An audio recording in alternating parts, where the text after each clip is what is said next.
Tonight, remote learning remains a challenge for families across our area. Some in Hamilton County say their kids are having trouble just accessing their classes. Good evening. I'm Abby Kirk. I'm Dave Staley. Thanks so much for joining us. This all comes as the county gets ready to announce the next phase for schools as we head into the month of September.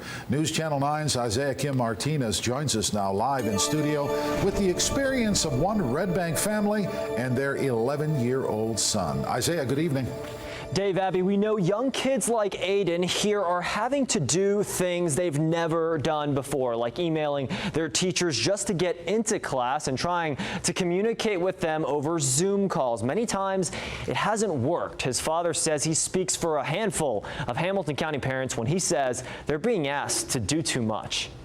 Kids like Aiden Culverhouse never thought the start of middle school would look quite like this, even while learning from home. I was expecting it to be more like I'm there in a classroom, but I could just see everyone, talk to everyone. But that's not what these Hamilton County students are getting. Instead, they're instructed by a teacher through a virtual call, one that Aiden says he oftentimes has difficulties just getting into. For example, when I went to my first Zooming, I didn't even know what the camera, like how to turn it on.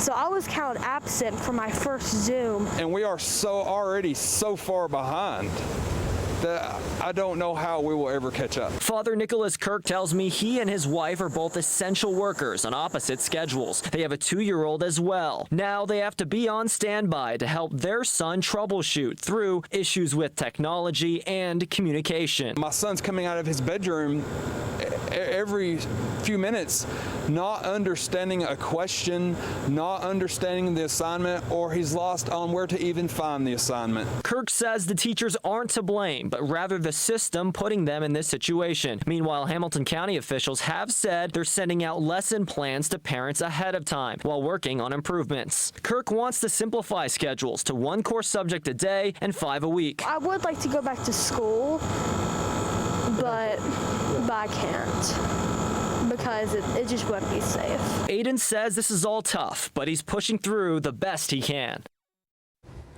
That is just the reality right now. And just looking on the Hamilton County's Facebook page, you can see several comments right now echoing similar frustrations. Parents saying their kids need constant help from them with virtual learning. And for those that work out of the house or inside their house, that those are not feasible. Some that work from home, though, they actually say the process has come easier because they can be more involved. Dave. Isaiah Kim Martinez, thanks. At this time, as we speak, there are 20 active COVID-19 cases among students here in Hamilton County from 16 different schools. That, according to the county's school dashboard.